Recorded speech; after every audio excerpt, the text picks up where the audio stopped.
بسم اللہ الرحمن الرحیم. السلام علیکم. کیپٹل ٹاک میں خوش آمدید. اور آج میرے پاس دو مہمان ہیں, دونوں کالم نگار ہیں. ایک سابقہ کالم نگار ہم کہہ سکتے ہیں, آج کل کالم نہیں لکھتے, اور دوسری خاتون کالم نگار ہیں, ابھی کالم بھی لکھتی ہیں لیکن ان کا بھی تعلق سیاست سے ہے. اور ہمارے جو مہمان اب آج کل کالم نہیں لکھتے ان کا بھی تعلق سیاست سے ہے. تعارف کروا دوں آپ کو سرپرائز ہوگا. آج ہمارے ساتھ ہیں جناب عرفان صدیقی صاحب. بہت شکریہ عرفان صدیقی صاحب.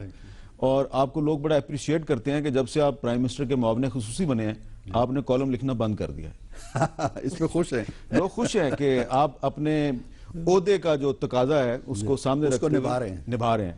اور دوسری ہماری مہمان ہے ڈاکٹر شیریں مزاری صاحبہ, پی ٹی آئی کی رکن قومی اسمبلی, سینئر سیاستدان, اور ابھی بھی کالم لکھتی ہیں. اور آپ کا کالم جو ہے وہ بڑے لوگ شوق سے پڑھتے ہیں. ایک دفعہ مہینے میں لیکن لکھتی تو ہے نا. مہینے بھر کے لیے کافی ہوتا ہے.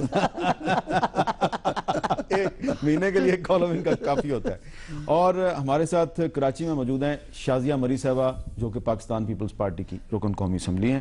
اور آج ہم کچھ موضوعات ایسے ہیں جن پہ بات کریں گے جن کا تعلق آزادی اظہار کے ساتھ بھی ہے اور پاناما کیس کے ساتھ بھی ہے. آپ جانتے ہیں کہ بی بی سی جو ہے اس نے وزیر اعظم نواز شریف کے خاندان کی جو لندن میں پراپرٹی ہے اس کے حوالے سے ایک رپورٹ جاری کی ہے.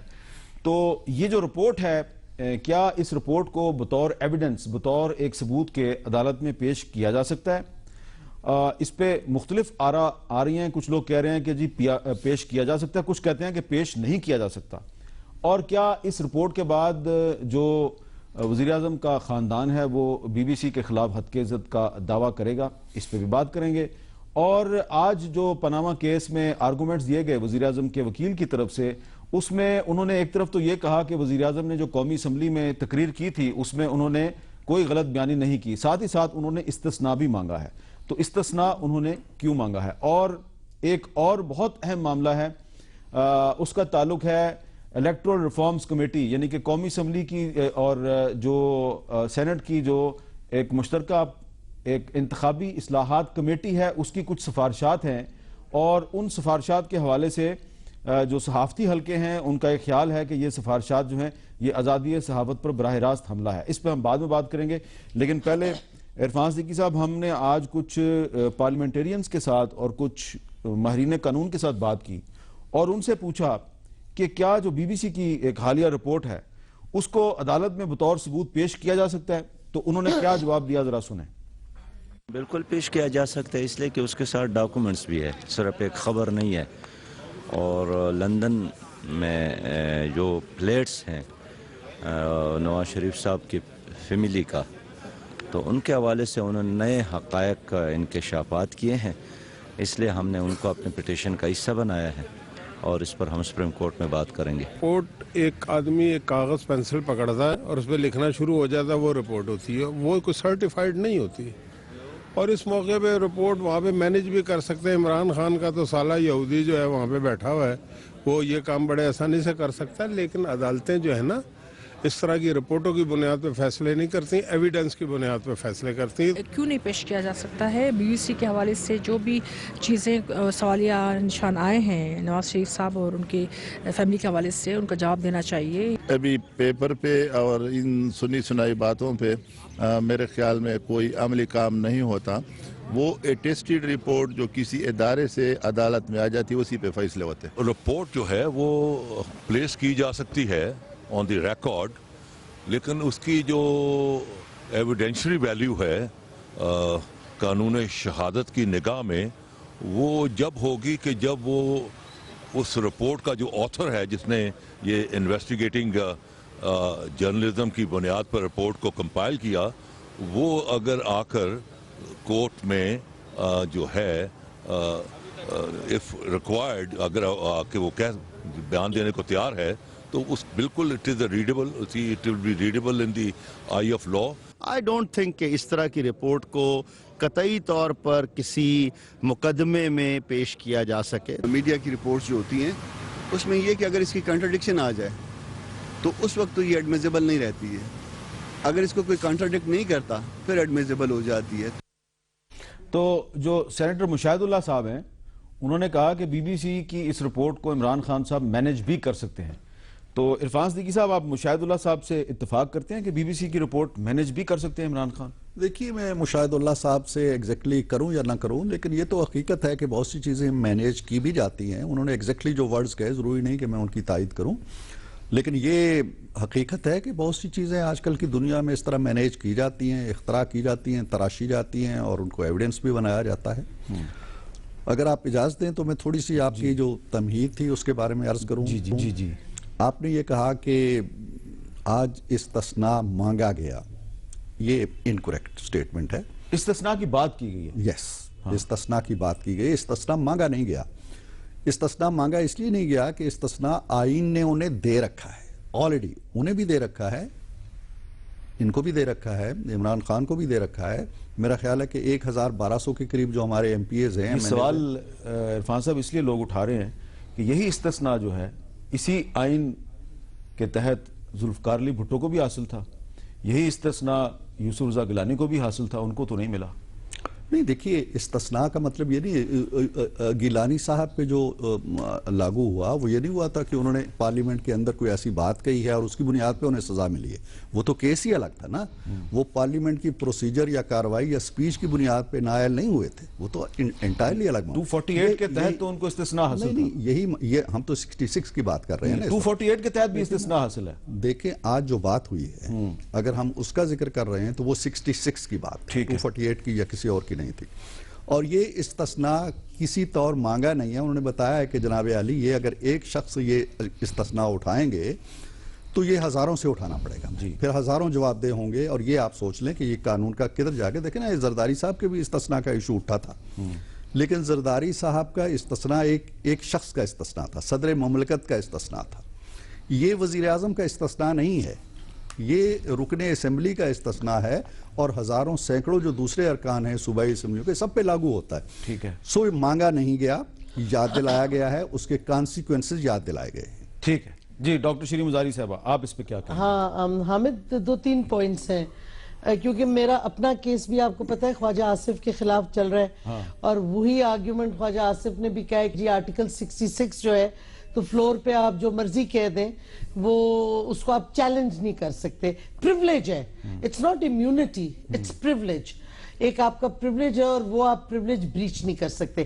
آپ نے جو 248 کا کہا، میں نے ابھی وہی کانسٹیٹیوشن میں دیکھا، یہ سینٹ نے بڑا اچھا کیا، ایک پاکٹ ایڈیشن نکال لی ہے کانسٹیٹیوشن. یہ رضا ربانی صاحب بہت اچھے سے کام کرتے ہیں. تو اس میں جو آپ ریفرنس دے رہے ہیں، امیونٹی ہوتی ہے for actions taken in official capacity. G. not for کہ آپ نے نہیں، اس میں یہ بھی ہے کہ آپ کسی عدالت کے سامنے جواب دے نہیں ہوں گے، یہ بھی ہے اس میں. in your official capacity for functions performed in your official capacity. ٹھیک ہے. لیکن آرٹیکل 66 کا آج بڑا انٹرسٹنگ ہے کیونکہ دیکھیں میاں صاحب نے کیا کہا تھا on the floor of the house. ایک کہا تھا کہ میں اور اپنے آپ کو اور اپنی فیملی کو اکاؤنٹیبلٹی کے لیے پیش کرنے کے لیے تیار ہوں. میرے پاس سارے ڈاکیومنٹری ایویڈنسز ہیں اور میں پریولیج نہیں کلیم کروں گا. یہ 3 چیزیں انہوں نے کہی تھیں. آج ہم سمجھتے ہیں، ہمارا موقف ہے کہ بہت بڑا یو ٹرن کیا گیا کیونکہ اب ان کے وکیل کہہ رہے ہیں کہ آرٹیکل 66 کے تحت جو سپیچ انہوں نے پارلیمنٹ میں کی اس کو آپ کویسچن نہیں کر سکتے. ساتھ ساتھ کہہ رہے ہیں وہ جھوٹی بھی نہیں ہے، سچ ہے. لیکن ججز نے کوئی انٹرسٹنگ ریمارکس دیے کہ بھائی کیس سپیچ پہ تو نہیں ڈیپینڈ کر رہا، speech is being used to see کہ یا وہ بات جو انہوں نے فلور آف دا ہاؤس پہ کہی صحیح ہے یا جو ایڈریس ٹو دا نیشن پہ یا پھر قطری لیٹر صحیح ہے. تو یہ تو سپیچ جو مخدوم جس طرح سے کیس کو بلڈ اپ کرنے کی کوشش کر رہا تھا وہ نہیں اس طرح بلڈ اپ ہوتا. اور ایک اور بڑی انٹرسٹنگ چیز اس نے کی، سلیکٹیو کیس لا سائٹ کیا. مجھے بڑا وہ ہو رہا تھا کہ میں بھی کھڑے ہو کے کہوں کہ جناب ایک بڑا انٹرسٹنگ کیس ہے 1970 colonel Zamurrad versus the federation supreme court کا، جدھر سارا برٹش کیس لا سائٹ ہوا تھا کہ یہ article 66 is not all encompassing, یعنی کہ اس میں اس کے دائرے میں ہر چیز نہیں آ سکتی کہ آپ گالی گلوچ کر دو وہ بھی، اور کرمنل اگر کوئی حرکت کرو. اور آپ کو پتہ ہے according to the criminal law of Pakistan, article 500, 504, 509, اگر آپ abuse کریں by word or by action کسی عورت کو, وہ criminal بن جاتا ہے. اچھا آپ کا اشارہ خواجہ آصف کی طرف نہیں, میں وہ بتا رہی ہوں کہ all encompassing نہیں ہے. ٹھیک ہے. اور بی بی سی کی جہاں تک تعلق ہے, دیکھیں آپ کو بھی پتہ ہے کہ یو کے کے لائبل لاز بہت سٹرونگ ہیں. اگر بی بی سی نے کوئی غلط بیانی کی ہو تو آپ سو کریں. بی بی سی کو اتنا زیادہ ڈیمیجز آپ کلیم کر سکتے ہیں. اخبار بند ہو گئے ولایت میں تو لائبل کے تحت. لیکن نہ تو ایم کیو ایم نے بی بی سی کو سو کیا, نہ میرا خیال ہے نون لیگ کرے. کیوں نہیں کیا؟ سوال ہوتا ہے اگر انہوں نے غلط بیانی کی ہے. دیکھیں, اگر میری فیملی کے خلاف ڈاکیومنٹری بنتی اور غلط ہوتی, میں تو سب سے پہلے سو کرتی, کیونکہ یو کے میں تو بڑے کلیئر کٹ آپ کچھ کہنا چاہ رہے ہیں؟ لائبل لاز ہیں. میں کچھ نہیں کہنا چاہ رہا, میں بہت کچھ کہنا چاہ رہا ہوں اس ساری گفتگو کے جواب میں. پہلی بات تو یہ ہے, میں اگر پہلے شازیہ مری کی بات نہیں, ایک بات صرف میں 66 پہ یہ کہہ دوں, یہ جو کہہ رہی ہیں نا کہ مخدوم صاحب نے اس کی وضاحت کی. آپ کو اگر یاد ہو کل کی پروسیڈنگ, کل اعجاز افضل صاحب نے, یہ جسٹس اعجاز افضل صاحب نے یہ نقطہ اٹھایا کہ جی واٹ اباؤٹ آرٹیکل 66 اس کے ہوتے ہوئے, تو انہوں نے ریسپونڈ کیا اس پہ. آج جو پوچھا گیا ان سے, عدالت کی طرف سے پوچھا گیا, انہوں نے وضاحت کی. دوسری بات یہ ہے, تفصیل سے پھر میں بات کرتا ہوں, جو انہوں نے بی بی سی کی فلم کے بارے میں بتایا کہ اس پہ کوئی نئی بات آئی ہے یا نہیں آئی ہے. میں اس پہ آپ سے بات کرتا ہوں. ٹھیک ہے. اچھا شازیہ مری صاحبہ, میں آپ سے یہ جاننا چاہ رہا ہوں کہ آپ کو یاد ہوگا کہ کچھ عرصہ قبل, یعنی کئی سال پہلے, آصف زرداری صاحب اور بے نظیر بھٹو صاحبہ کے خلاف بھی اسی طرح نہ صرف بہت سے برطانوی اخبارات نے بلکہ کچھ نشریاتی اداروں نے بھی اسی طرح کی دستاویزی فلمیں بنائی تھیں اور ان کو نشر کیا تھا. تو کوئی پیپلز پارٹی نے کارروائی نہیں کی. تو آپ کا کیا خیال ہے کہ پیپلز پارٹی نے بھی کارروائی نہیں کی؟ پھر ایم کیو ایم کے خلاف الزام لگا بی بی سی کی طرف سے, ایم کیو ایم نے بھی کارروائی نہیں کی. اب لگتا ہے کہ نون لیگ بھی جو ہے وہ کہہ رہی ہے جائزہ لے رہے ہیں اس رپورٹ کا, کارروائی وہ بھی نہیں کریں گے. تو کیا وجہ ہے کہ اتنا بڑا الزام لگتا ہے غیر ملکی نشریاتی اداروں میں پاکستان کی اہم سیاسی قیادت کے بارے میں, کوئی ان کے خلاف حد کے عزت کا دعویٰ نہیں کرتا؟ شکریہ میر صاحب. میں سمجھی کہ یہ گفتگو جو ہے وہ 3 کالم نگاروں کے درمیان ہی رہے گی, سابقہ ہو یا کرنٹ ہو. شکریہ کہ آپ اس جانب بھی آئے. آپ نے دیکھیں یہ معاملات ہوتے ہیں اور اس میں آپ بھی لکھتے رہے ہیں کافی چیزوں کے بارے میں, اور آج جو پینما کے نتیجے میں لیکس سامنے آئی ہیں جس میں بہت بڑے بڑے انکشافات ہوئے ہیں. کچھ صحافی کی حیثیت میں آپ نے بھی رپورٹس لکھی ہیں اور ماضی میں آپ نے بھی ایک ایکٹیو انویسٹیگیشن جو ہے وہ کی ہے ان تمام ایشوز کے اوپر. دیکھیں اوتھینٹسٹی کی بات یقینی ہے. میں یہ نہیں کہوں گی کہ کسی بھی رپورٹ کو اٹھا کر منوان تسلیم کر لینا چاہیے. اس میں وہ کتنی اوتھینٹک ہے اس کا جائزہ لینا ہر ادارے اور ہر شخص کا ایک پریروگیٹو ہے اور یہ اسے استعمال کرنے کا حق حاصل ہے. آج جو پینما لیکس کے حوالے سے معاملات ہیں, میرا خیال ہے کہ اس بی بی سی کی رپورٹ کے علاوہ بھی بہت کچھ سامنے آ چکا ہے اور یہاں پر گفتگو کی جا رہی ہے استثناء کے حوالے سے. دیکھیں 66 میں آپ جو بات کر رہے ہیں, میں بھی ممبر ہوں قومی اسمبلی کی اور یقیناً ایک پریویلیج ہمارے پاس موجود ہے. ہم اس عوامی فورم پر بات کر سکتے ہیں اور اس بات کو جو اہمیت ہے وہ آرٹیکل میں درج ہے. لیکن اسمبلی کے اندر ہم کچھ پریسیڈنٹس بھی دیکھتے ہیں, کچھ ٹریڈیشنز بھی دیکھتے ہیں اور کچھ ایسے الفاظ ہیں جو اس ایوان سے جڑے ہیں. ہم کہتے ہیں جی آگسٹ ہاؤس, ہم کہتے ہیں جی ایوان کا تقدس, ہم کہتے ہیں مقدس ایوان. تو ہم سے یہ بھی امید کی جاتی ہے کہ اس ایوان کے اندر ہم سچ بولیں گے. تو یہ بڑا ایک اہم نقطہ ہے جس پر میں اس لیے بات کروں گی کہ آج کل مجھے ایسا لگتا ہے کہ ایوان میں کھڑے ہو کر کچھ بھی کہہ دینا جو ہے وہ ایک فیشن سا بنتا چلا جا رہا ہے. جو میری تربیت ہے ایوان میں کھڑے ہو کر بات کرنے کی, میں نے یہ سیکھا ہے کہ اس ایوان میں ایک لفظ انٹینشنلی بھی آپ غلط ڈیلیور نہیں کر سکتے. اس کا اتنا تقدس ہے اس ایوان کا. تو اس تمام جو بات ہے اس کی اسپرٹ کو سمجھنے کی ضرورت ہے. یہ میں آپ کی گوش گزار کرنا چاہوں گی کہ یہ ایوان عوام کا ایوان ہے. آپ کو عوام یہاں بھیجتی ہے اور ایک سچی نمائندگی کے لیے بھیجتی ہے. اس پوری اس میں ہمیں الجھنا نہیں چاہیے کہ ہمیں کیا پریولیج حاصل ہے, ہم سچ بول سکتے ہیں, جھوٹ بول سکتے ہیں. ہم جھوٹ تو بول ہی نہیں سکتے. اگر غلط مقدس ایوان ہے. عرفان صدیقی صاحب, اگر دیکھیں کہ چلے مان لیا کہ 66 کے تحت استثناء ہے بھی, اگر آپ اس کو نہ بھی مانگیں تو اس کا ذکر کرنے کا مطلب یہ نہیں ہے کہ آپ آرٹیکل 62 کی خلاف ورزی کے مرتکب ہو چکے ہیں. میں نے میر صاحب گزارش کی کہ ذکر شاید کرتے یا نہ کرتے, یہ ان کی ثواب دید ختم ہو گئی تھی جب ایک پرٹیننٹ کویسچن کیا گیا ان سے کہ واٹ اباؤٹ آرٹیکل 66. اعجاز افضل صاحب نے پوچھا ان سے, اس کی وضاحت ضروری تھی. پھر 62 کا ذکر بھی آیا. دیکھیں 62 کا آیا, 63 کا آیا, وہ تو آ ہی رہا ہے نا. گزارش یہ ہے کہ یہ استثناء نہ مانگا گیا ہے, نہ ہی اس کی ضرورت انہیں محسوس ہوئی ہے, نہ ہی کوئی تضاد ہے. ہمارا کلیم کیا ہے کہ وزیر اعظم کی تقریر میں کوئی غلط بیانی نہیں ہے, وہ سٹینڈ کرتے ہیں اس پہ, اور اس لیے کوئی استثناء کا ذکر نہیں آیا ہے کہ خدا نخواستہ کوئی تضاد ہمیں مل گیا ہے, کوئی غلط بیانی مل گئی ہے, کوئی اب ہمیں اندازہ ہوا ہے کہ یہ بات کہنی تھی یہ نہیں کہنی تھی. ایسی کوئی بات نہیں ہے. وہ ایک ایک لفظ پہ سٹینڈ کرتے ہیں, اور موقف یہ ہے کہ ان کی کسی تقریر کے اندر کوئی تضاد بیانی نہیں ہے, کوئی ایسی بات نہیں ہے جو غلط کہی ہو, کوئی ایسی بات نہیں ہے جو سچ کے علاوہ کہی ہو. اب نقطہ آفرینی آپ کر کے کہیں سے کہیں ملانے کی کوشش کرتے رہیں.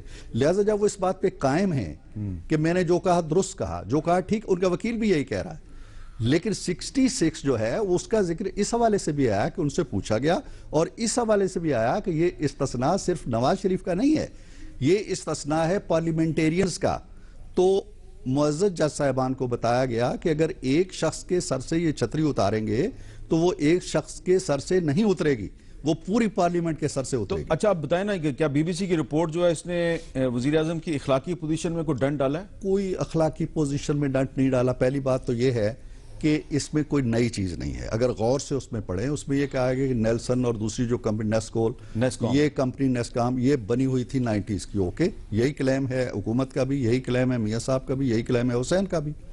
یہ کہ جی ان کی ملکیت نہیں بدلی, ملکیت اس لیے نہیں بدلی کہ آج وہ کمپنیاں موجود ہیں اور ان فلیٹس کی مالک ہیں ایک لحاظ سے. یہ جو بیرر سرٹیفکیٹس ہوتے ہیں وہ منتقل ہو گئے 2006 میں. اس کی عرفان صدیقی صاحب میری گزارش پوری سن لینا. جی, تو ہم نہیں سمجھتے کہ کوئی ایسی بات کہی گئی ہے جو ہمارے موقف کے بالکل الٹ ہو گئی ہے. نمبر ایک. نمبر دو, جو بات آپ کہہ رہے ہیں کہ وکلا اس کا جائزہ لے رہے ہیں, اگر اس میں کوئی چیز آئی ہے ایسی تو ٹھیک ہے, ہم بی بی سی کے خلاف بھی جا سکتے. نمبر 3, یہ اب جیسے سراج الحق صاحب نے کہا کہ ہم نے اس کو حصہ بنا کے پیش کر دیا ہے سپریم کورٹ کے اندر, اس رپورٹ کو بھی آج انہوں نے سبمٹ کر دیا, تو ٹھیک ہے, اب یہ بھی اس ریکارڈ کا حصہ ہو جائے, جیسے اور بہت سی چیزیں آئی ہیں, اخباری تراشے آئے ہیں, یہ بھی اخباری تراشے. ایک سوال اور ہے آپ سے. اگر مسلم لیگ نون اگر Muslim League Noon B B C کے خلاف حق عزت کا دعویٰ کرتی ہے, تو اس کے جواب میں اگر بی بی سی ایک اپنا ہی پرانا انٹرویو جو ہے وہ دوبارہ جوابی طور پہ پیش کر دے, جو حسن نواز کا کیا تھا ٹم سیبیسٹن نے, اس کا ایک چھوٹا سا کلپ میں دکھانا چاہتا ہوں, ذرا سنیں. Your father has been accused of money laundering, more than $100 million apparently laundered through a network of UK trusts, Swiss accounts, offshore tax havens. What do you say to that? Well, you can lock up a person for the last 3 weeks and you can blame him for not $100 million to $200 million. I mean, you'll be aware, for instance, that the flat that you're living in at the moment in Mayfair was actually named in the Pakistani paper, The News, last year as one of 4 which was illegally bought by your father through various Swiss and offshore companies. Well, these are things which, you know, comes up every time there is a crisis in Pakistan. These are not new. Why don't people who are actually blaming us for that go to the courts and prove it? But do you know who owns the flat that you're living in? Well, that is not the question right now. Why not? But it's the question I'm asking you. Do you know who owns the flat? Well, it's on a rent. I'm renting on a rent basis which comes from every quarter from Pakistan. You're renting it personally, or the money comes from Pakistan? The money comes from Pakistan. Do you know who owns the flat that you live in? Well, actually, I'm not the right person to... But you live there. It doesn't matter. یہ بہت نون clip ہے. ہمیں ایک ذرا سی بات چلے آپ کر لیں. ہاں کر لیں. میں یہ کہوں گا کہ میر صاحب یہ بہت دفعہ پہلے بھی چل چکا ہے. ایک بنیادی بات ہمیں میرا خیال ہے ذہن میں رکھنی چاہیے کہ یہ کلپ ہے, وہ رپورٹ ہے, فلاں نے یہ کہا, فلاں شہادتیں, پی ٹی آئی نے بڑا ہوم ورک کیا ہے, پورے پیپرز لے کے آئی ہے, ریکارڈ لے کے آئی ہے. یہ ہوم ورک دی نیوز کا ہے. دی نیوز کا ہے. اب یہ ساری چیزیں جو ہیں میر صاحب, ایک فورم جو بڑا مستند فورم ہے اور سب سے بڑا فورم ہے, اس کے سامنے آ گئی ہیں نا, تو اب تھوڑا سا ضبط, تھوڑا سا صبر, تھوڑا سا تحمل, تھوڑی سی برداشت,